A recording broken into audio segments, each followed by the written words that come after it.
नमस्कार दोस्तों, डे 5 में आप सभी लोगों का स्वागत है और हम बात करेंगे कि what can be the cost of your anger. आपको क्या क्या खामियाजा भुगतना पड़ सकता है, वो चीज़ के बारे में बात करेंगे। And I hope you are performing all the activities well. Daily आप मेडिटेशन कर रहे हैं, डेली आप बाहर निकल रहे हैं, पुशअप पुलअप कर रहे हैं, एक ही दो ही, दैट डज नॉट मैटर कि आप कितने परफॉर्म कर रहे हैं। I have never told you कि do anything in a certain amount of time, in a certain amount of steps. ठीक है, कोई एक सर्टेन आपको मैंने नंबर नहीं दे रखा या सर्टेन टाइम नहीं दे रखा। मैंने कहा कि अब जस्ट आपको शुरू करना है, क्योंकि जैसे ही आप शुरू करते हैं, आप आज जिम गए और जिम पहुंचते हैं, आप वहाँ पे जिम में आप बस पहुंच जाइए। मैं तो कहता हूँ बस पहुंच जाइए, बस कि शाम के 6 बजे या सुबह के 7-8 बजे जब भी आपका टाइम हो, आप वहाँ पे एक बार पहुँच जाइए। अगर आप पहुँचेंगे, वहाँ बैठेंगे, 10-20 मिनट बैठे हुए हैं तो कुछ ना कुछ तो आप करेंगे ही। कुछ नहीं करेंगे तो 2-4 लोगों को देख के डंबल ही ऐसे उठाएंगे। लेकिन सबसे बड़ी बात क्या होती है कि आपका मन अच्छा ये बताइए, कितने लोग आप में से जिम गए हैं या कितने लोग कोई भी काम करने जाते हैं, तो सबसे ज़्यादा मुश्किल आप लोगों के लिए क्या होता है? वो काम करना मुश्किल होता है या उस काम के लिए रेडी होकर के वहाँ तक जाना मुश्किल होता है? जैसे आप घर पे बैठे हैं, अभी आपको जिम जाना है, तो आप क्या सोचते हैं कि यार आज जाऊँ कि ना जाऊँ? फिर उठते हैं सुबह सुबह, कहते हैं यार जाना है जिम, यार आज जाऊँ कि ना जाऊँ? या शाम को आते हैं ऑफिस से, अरे मैं थक गया हूँ, जाऊँ कि ना जाऊँ, जाऊँ कि ना जाऊँ? ये आपके माइंड में चलता रहता है। और आप अगर कहते हैं ना जाओ, फिर आपके माइंड में आएगा यार चले जाना चाहिए, लेकिन फिर आप उसको थोड़ा सा सप्रेस करने की कोशिश करते हैं, नहीं नहीं जाऊँगा मैं, चलो ठीक है बैठ जाओ। लेकिन जब आप कहते हैं कि नहीं मैं जाऊँगा, बस उस फेज से जैसे ही आप निकले, आपने शूज़ डाले, ठीक है, ट्रैक पैंट्स डाली, निकले आप घर से बाहर, और जैसे ही आप घर से बाहर निकलते हैं वैसे देखते हैं कि आपके अंदर एनर्जी भी आ गई है और आप जिम में जाकर के बढ़िया वर्कआउट भी करते हैं और लौट के आते हैं तो आपने वर्कआउट जो उस दिन सोचे रहते थके हुए हैं, उस दिन आप और ज़्यादा वर्कआउट करते हैं। क्यों? क्योंकि बस उस टाइम तक के ही लिए आपकी लेजीनेस थी। बाकी जिम में जाने के बाद फिर आपको लेजी लेजी नहीं फील होता, फिर आपको लगता है कि हाँ ये करना है, वो करना है, वो करना है, वो करना है। अगर आपका एक फिक्स शेड्यूल है, आप बिगनर हैं अभी, तो मैं तो कहता हूँ वहाँ पर आप पहुँच जाइए। अगर आप रोज़ रोज़ पहुँचते रहेंगे तब तो कुछ ना कुछ तो सीख जाएंगे। इसलिए कहा भी गया है, हमारे अवधि में एक कहावत होती है ना, अखाड़े के लतमरुआ एक दिन पहलवान बना थे। यानी जो अखाड़े में लतमरुआ क्या होता है कि जो सबसे ज़्यादा लात खाता है, लात खाना खाना इन द सेंस उसको सब धोबी पछाड़ दे के चले जाते हैं, उसको सब पटक देते हैं रेसलिंग में, अखाड़े में। तो वो एक दिन पहलवान बन जाता है, क्योंकि वो अखाड़े में पहुंच रहा है, वो लात से डर नहीं रहा है, वो पटके जाने से डर नहीं रहा है। और जब वो रोज़ रोज़ पटका जाएगा, उसकी बॉडी उसकी यूज टू हो जाएगी, फिर उसमें थोड़ा सा आएगा, थोड़ा थोड़ा उसके बॉडी प्रयास करेगी, एफर्ट करेगी कि नहीं आज नहीं पटका जाऊंगा, कल 20 बार पटका गया था तो कल आज मैं 19 बार ही पटका जाऊंगा, एक बार तो बचाऊंगा। फिर धीरे धीरे धीरे धीरे होता है कि वो सामने वाले को फिर 10 पे आता है, फिर 5 बार पटका जाएगा, फिर 2 बार, फिर 1 बार, फिर सामने वाले को वो 2 4 10 बार 20 बार फिर 50 बार पटक जाता है। कहता है अखाड़ है कि लत मरुआ एक दिन पहलवान। तो सबसे बड़ी बात ये होती है कि आप वहाँ तक पहुँचो वो काम करने के लिए, वही बड़ी चीज़ है। अब जैसे कि मैं हूँ ना, अपना एग्जांपल देता हूँ, जैसे मुझे आपके लिए कोर्स रिकॉर्ड करने हैं, शूट करने हैं, सबसे ज़्यादा टाइम कहाँ लगता है पता है? सबसे ज़्यादा टाइम माइंड बनाने में लगता है। सुबह उठा, ठीक है, गया स्विमिंग, आपको पता है स्विमिंग आता हूँ, थोड़ा सा मैं स्विमिंग वगैरह कर लेता हूँ, तो स्विमिंग गया। अब वहाँ से आने के बाद ब्रेकफास्ट वगैरह करो, नहाओ धो, ब्रेकफास्ट करो। तो सबसे बड़ी बात क्या होती है कि बैठना, कि चलो 10 मिनट बाद बैठता हूँ, 5 मिनट बाद एक और कुछ देख लेता हूँ, थोड़ी सी एक आध किताब पढ़ लेता हूँ या फिर टाइम पास कर लेता हूँ, 20 मिनट 10 मिनट 20 मिनट, तो वहाँ पे 20 हो जाते हैं, आधे घंटे।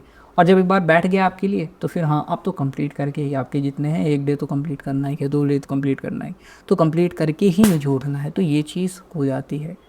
मतलब है कि बैठना बहुत बड़ी बात है। उसके बाद आपके अंदर दिमाग भी आएगा, आपके अंदर आइडिया भी आएगा, आपके माइंड में सारी चीज़ें आने लगती हैं और आप देखेंगे कि आप अपने टास्क को जो है वो कंप्लीट करने में सक्षम भी हो रहे हैं, यानी आप उसको कंप्लीट भी कर पा रहे हैं।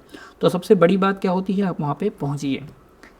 चलिए अब आगे बढ़ते हैं और हम देखते हैं कि कॉस्ट क्या क्या है। जैसे कि मैं बता रहा था कि मेंटली और फिजिकली ये दोनों तरीके से आपको इम्पैक्ट करता है। क्रोनिक एंगर, अगर आपको ऐसा एंगर है जो कि सबके ऊपर आता रहता है, हमेशा आता रहता है, तो आप देखेंगे आपको हार्ट इश्यूज़ बहुत ज़्यादा होने लगेंगे, स्लीप डिसऑर्डर्स होने लगेंगी, क्योंकि जब आपको स्लीप होने का टाइम है, यानी रिलैक्सेशन का टाइम है, वहाँ पर आपको किसी के ऊपर गुस्सा आ रहा है और उसके बारे में ही सोच रहे हैं और बार बार आपका हार्ट रेट हाई हो रहा है, बीपी हाई हो रही है, तो आपको वहाँ पे शांति, रेस्ट नहीं मिलने वाला आपकी बॉडी को। फिर पुअर रिलेशनशिप्स होते हैं, आपके रिलेशनशिप धीरे धीरे कड़वे होने लगते हैं, सब आपसे थोड़ा सा बात करने से बचने लगते हैं, या फिर आपसे थोड़ा कट कट के रहने लगते हैं, दूर दूर रहने लगते हैं। अरे यार मुँह फटा है, कुछ भी बोल देगा, अरे यार सब पे गुस्सा करता रहता है, इससे बोलो ही मत, काम काम से होगा। और उसमें भी सोचेंगे अरे यार इससे इसके पास जाना है काम कराने के लिए। नहीं नहीं नहीं, आप किसी शॉप पे जाते हैं, अगर कोई ऐसे बूसटता है, आप कहते हैं कि यार दे दो, दिख नहीं रहा, 5 लोग और खड़े हैं तो तुझे सबसे ज़्यादा जल्दी है, आप उसके पास अभी दोबारा जाना नहीं चाहते।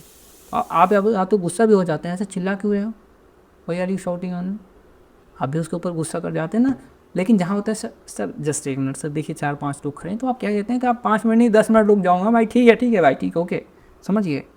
तो ये चीज़ होती है, तो आपके रिलेशनशिप भी ख़राब हो जाते हैं, आपका बिजनेस हो गया, आपका सेल्स हो गया, कुछ भी हो गया, फ्रस्ट्रेशन एक बार दिखा दीजिए, दोबारा वो ना बंदा आएगा ना कभी कि वो लेके आएगा आपके पास। आगे बढ़ते हैं।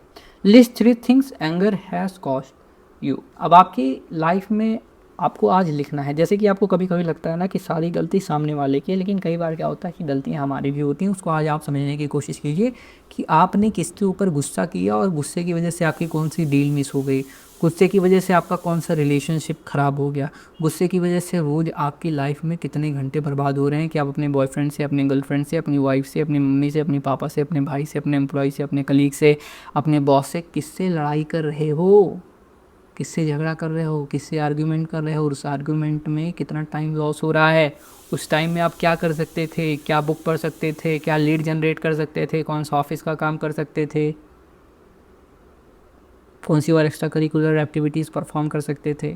ये सोचने की कोशिश कीजिए कि ऐसी चीज़ें लिखिए जो कि आपको करनी है। और एक सबसे बड़ी बात है कि never ever try to win any argument. आपको कोई भी आर्ग्यूमेंट कभी जीतने की ज़रूरत ही नहीं है। अगर आपको पता है कि सामने वाला गलत है तो भी उसको प्रूव करने की ज़रूरत नहीं है, ये लो गूगल देखो तुम गलत हो, मत करिए, कोई ज़रूरत नहीं। अगर आपको पता है कि आप सही हैं तो ठीक है यार, यू आर राइट। कहीं ना कहीं कभी ना कभी उसको ऑटोमेटिकली समझ में आएगा, उसको ऑटोमेटिकली पता चल जाएगा कि ही वॉज रॉन्ग और शी वॉज रॉन्ग। क्योंकि अगर पूरे कॉन्फिडेंस के साथ आप कहते हैं, जैसे आपसे कोई कह रहा है कि जो आपका ताजमहल है वो ब्लैक कलर के पत्थरों से बना हुआ है, मान लिया आपके आस पास वाले नहीं देखे ताज, उसको पता भी नहीं है, पहले के ज़माने में फ़ोटो वगैरह होती नहीं थी, कुछ भी ऐसी डिटेल होगी फॉर एग्ज़ाम्पल, तो आप कहते हैं कि नहीं, या फिर वेरी स्पेसिफिक 8,850 मीटर एवरेस्ट की, माउंट एवरेस्ट की हाइट है, आप किसी से कहते हैं तो आपके सामने कोई कह रहा है कि भैया उसकी हाइट है 15,000 मीटर, और आप कहते हैं नहीं भाई वो 8,848 मीटर है, वो कहता है नहीं तुमको नहीं पता है, तो आप वहाँ पे आर्गू मत कीजिए। आप हाँ इतना कॉन्फिडेंस के साथ आप एक बार ये कह सकते हैं कि नहीं यार मुझे तो लगता है, मैंने देखा है कि 8,848 मीटर है, कह रहे नहीं 15,000 है, अच्छा आप कह रहे हैं तो हो ही सकता है। अब उसके बाद जब आपने एक बार उसको कॉन्फिडेंस के साथ बोल दिया ना, तो घर जाके चेक ज़रूर करेगा, आप उससे आर्ग्यू करें चाहे ना करें। अगर उसको दिखा देंगे कि वो हर्ट होगा, उससे रिलेशनशिप भी आपका ख़राब हो सकता है। लेकिन अगर आप उससे कहते हैं कि हाँ हो भी सकता है, तो वो घर पे जाएगा और देखेगा, कहेगा अच्छा तो 8,848 मीटर ही है, फिर वो अगले दिन खुद आएगा आपसे कन्फ्रंट करेगा, अगर आपके साथ का है, आपको जानता है ना, कहेगा हाँ भाई तू सही कह रहा था, तुम सही कह रहे थे। ऐसा कई बार होता है ना कि आप किसी को कोई चीज़ बताते हो और आप उसको आर्ग्यू नहीं करते, आप फोर्स नहीं करते हो किसी चीज़ के लिए।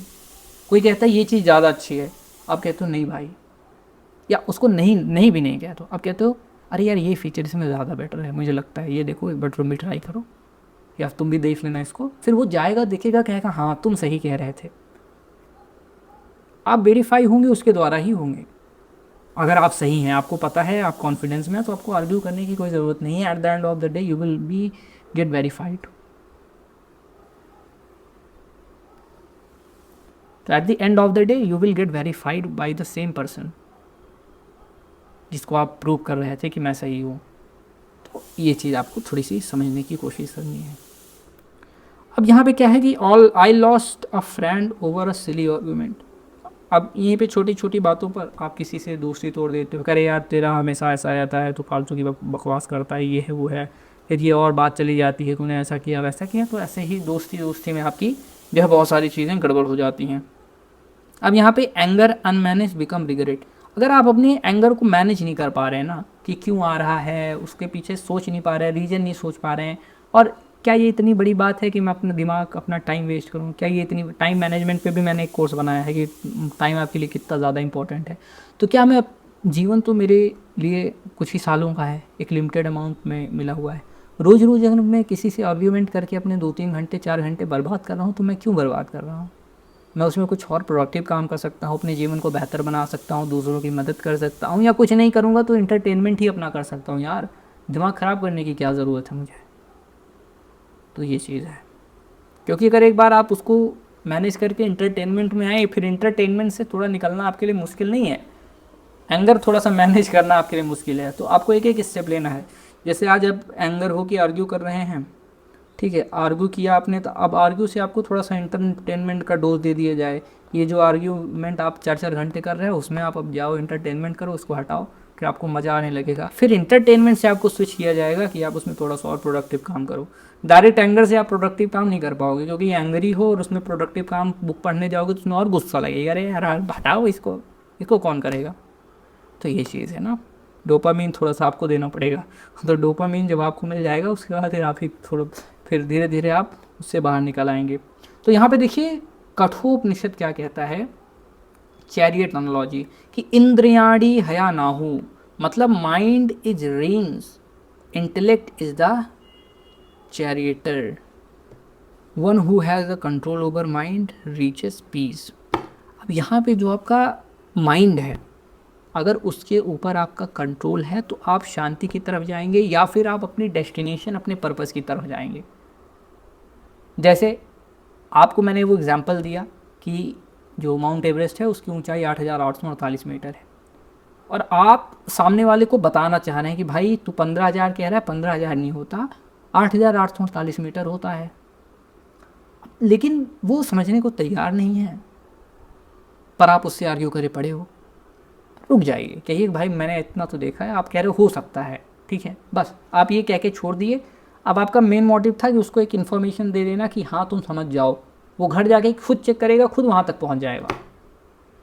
आपको बताना है, जैसे आपका एक प्रोडक्ट है, फॉर एग्जांपल आप एक कार कंपनी में हैं और आपके कार में बहुत बढ़िया बढ़िया फीचर्स हैं जो कि सामने वाली कार्स में नहीं है, ठीक है, और वो जो कस्टमर है ना, बहुत बड़ा फ़ैन है सामने वाली कंपनी का जिसके आप कॉम्पिटिटर हो, और वो आपके सामने ये ले तारीफ़, इसमें तो ये है, उसमें तो ये है, उसमें तो ऐसा है, उसमें तो ऐसा है, और इसमें ये है। अब आप उससे आर्ग्यू करने रहे, सर वो बेकार है, ये देखिए ये अच्छा नहीं, इसे ऐसा आर्ग्यू नहीं करना कि सर उसमें ये नहीं है, तो अरे मेरे वाले में देखिए उसमें ये चीज़ नहीं है, उसमें ये चीज़ नहीं है।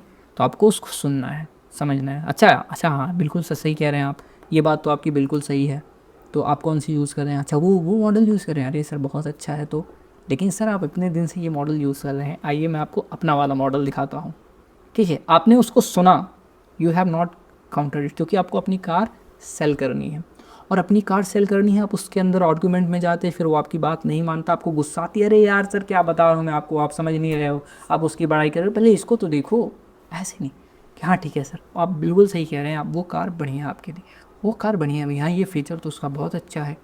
आप हो सके तो उसके साथ बाहर निकलिए, कहीं सर अच्छा आप दिखा सकते हैं क्या मुझे, जाइए उसके साथ देखिए कि हाँ सर ये बात तो आप सही कह रहे हैं, यहाँ चाहिए ये चीज़ है, ठीक है सर। अब आपने दिखा दिया ना अपना अपना कार ना, आप इससे सेटिस्फाइड कितने हैं, तो बताइएगा कि उसमें आप कुछ प्रॉब्लम्स वगैरह भी हैं आपको, फिर उससे प्रॉब्लम जानने की कोशिश कीजिए, अच्छा ये प्रॉब्लम भी अच्छा है, अच्छा ठीक है सर। फिर आपको अपने बैक ऑफ द माइंड करना है कि अच्छा ये प्रॉब्लम ये तो मेरे वाले में नहीं है, लेकिन अभी नहीं बताना ये सर मेरे वाले में तो प्रॉब्लम नहीं है सर, ये देखिए आप ये बेकार ना, काम कंपोज रहना है। फिर उसको लेके जाइए अंदर, अपने शोरूम के अंदर लेके जाइए, फिर उसको कहिए कि सर ये देखिए ये अपनी कार है, और मैंने देखा कि आपको ये प्रॉब्लम्स आ रही हैं ना, तो कहेगा हाँ ये तो है, तो सर एक बार ये आप देखिए कि यहाँ पे आप ऐसा ट्राई करिए, जैसे उससे गियर फंस रहा हो, या फिर पिकअप सही ना हो, या फिर सर्विस में बहुत ज़्यादा प्रॉब्लम हो, तो उसको दिखाइए कि सर ये देखिए इसका गियर कैसे लगता है, एक बार आप टेस्ट ड्राइव पे लेके जाइए, चलिए सर टेस्ट ड्राइव पे चलते। तो ये प्रॉब्लम आपने बताया, थोड़ा सस्पेंशन उसका स्टिफ है और आपको थोड़ा सिटी में ज़्यादा चलाना रहता है, तो आप इसका सस्पेंशन देखिए सर ये ऑप्टिमाइज्ड है कि आपकी सिटी में प्रॉपर चलेगा, स्टिफ बहुत ज़्यादा नहीं है और उतना ज़्यादा शॉर्ट भी नहीं है कि आप इसको एक लंबी राइड के लिए ना लेके जा पाएँ। तो कहेगा हाँ ये बात तो सही है। फिर आप बताइए उसको कि सर ये नया फीचर देखिए, ये थोड़ा सा आपके लिए ज़्यादा इंपॉर्टेंट हो सकता है, क्योंकि आपको जो है आप तो टेक्नोलॉजी थोड़ा सा इन्वॉल्व हो गई है, तो आप क्या इवॉल्व हो गई, तो आप क्या चाहते हैं, थोड़ा सा टेक्नोलॉजिकल चाहते हैं कि पहले से आपकी, देखिए ओल्ड स्कूल तो सर सबको पसंद होती है ना, क्योंकि कहीं ना कहीं अगर आप देखेंगे उससे एक विंटेज वाली फील जुड़ी होती है, हमारे पापा हमारे दादा यूज़ करते हैं। लेकिन अब ज़माना थोड़ा सा चेंज हो रहा है सर, ज़माना थोड़ा सा बदल रहा है, तो हमें भी थोड़ी नई चीज़ें अडॉप्ट करनी चाहिए। आज आप चलाएंगे 5 साल 7 साल 8 साल 10 साल, ये गाड़ी 20-25 साल तो आपको चलने ही वाली है आराम से। 20-25 साल तो लाइफ जो है होती है, लेकिन कितना भी कम चलाता है कोई इंसान, 7-8 साल तो चलाता है, फिर आपके बच्चे हैं वो भी चलाएंगे, तुमको भी अच्छा लगेगा ये। उसको ऐसे समझाने की कोशिश कीजिए। उसके साथ अगर आप अपनी इन्फॉर्मेशन को देना चाहते हैं तो वो आर्ग्यूमेंट के थ्रू नहीं, उसकी प्रॉब्लम को समझ करके या फिर अपनी जो इन्फॉर्मेशन है उसको कॉन्फिडेंटली बताइए बिना आर्ग्यू किए कि हाँ ठीक है सर ये चीज़ तो है, आप कह रहे हैं अच्छा ठीक है, उसको काटिए मत, उसका एक क्वेश्चन मार्क ठीक, हाँ ठीक है सर, पर हाँ ठीक है सर मैंने तो देखा था कि शायद मैंने तो देखा तो सर जहाँ तक है कि 8,848 मीटर होती है, बट आई थिंक सर हो सकता है 15,000 ही हो। बस खुद जाके चेक करेगा, फिर वो खुद समझेगा अच्छा 800 इसमें ये कमी है मेरे वाले में, फिर वो कहेंगे हाँ ठीक है सर आप आराम से सोच लीजिए, आप अच्छी तरीके से सोच लीजिएगा, आइएगा मैं यहाँ हूँ आपके लिए, मैं बैठा हुआ हूँ, आपको चाहिए आप आके बताइएगा, ठीक। और उससे आप फॉलो अप कर सकते हैं। मैं आपको सेल्स की ट्रेनिंग दे रहा हूँ आगे बढ़ते हैं सेल्स वाला। तो कितने कितने लोगों को सेल्स सीखनी है, थोड़ी बहुत सेल्स। अभी जैसे मैं भी बहुत सारी चीज़ें देखता रहता हूँ, पढ़ता रहता हूँ ना, तो समझते रहना चाहिए, हमेशा सेल्स के बारे में भी समझते रहना चाहिए, चीज़ों को समझना चाहिए। आगे बढ़ते हैं हम एप्लीकेशन। तो इसलिए मैंने कोर्सेज जिस प्राइस पॉइंट में दिया है ना उसमें आपको करोड़ों की वैल्यू मिल जाएगी, लाखों करोड़ों की वैल्यू मिलेगी, और अलग अलग मल्टी डायमेंशनल चीज़ों की मिलेगी, एक डायमेंशन नहीं मल्टी डायमेंशन में हम चलेंगे। अब इंटेलेक्ट का आपको इस्तेमाल करना है, अपनी बुद्धि का इस्तेमाल करना है अपनी इमोशनल रिस्पॉन्सेस को गाइड करने के लिए, कि मैं खुश होऊंगा तो क्यों खुश होऊंगा ये मैं सोच के बताता हूँ। ऐसे नहीं हुआ कि कस्टमर ने तारीफ़ कर दी, खुश हो गए, कस्टमर ने कहा मेरी कार ज़्यादा बढ़िया है तो मैं तुम्हारी कार नहीं, मेरी कार ज़्यादा बढ़िया है, नहीं। अब आपको गुस्सा आ रहा है लेकिन आप खुश होइए, कह रहे हैं मेरी कार अच्छी तुम्हारी बेकार है, अच्छा सर अच्छा ठीक है सर, आपको इसमें कौन सा फ़ीचर ज़्यादा बढ़िया लगता है, और सर आपको इसमें कौन सा फ़ीचर नहीं अच्छा लगता जिसकी वजह से आपको ये प्रॉब्लम आ रही है, तो बताएंगे आपको। थोड़ा सा हैप्पी, वहाँ पे गुस्सा नहीं दिखाना, थोड़ा सा अपने इमोशंस को कंट्रोल करके उसको गुस्से की जगह आपको हैप्पी लेके आना है। और इसमें थोड़ा सा आपका बॉडी लैंग्वेज भी हो सकता है, जैसे कि अब आप ऐसे बॉडी लैंग्वेज बहुत बड़ा इम्पैक्ट इसमें डालेगा। अब आपसे कोई कह रहा है कि तुम्हारा ये बेकार है, आपको गुस्सा लगेगी, आप ऐसे पाल लेंगे, नहीं, अपने चेहरे को थोड़ा सा स्माइली लेके आइए, स्माइल ऑन द फेस।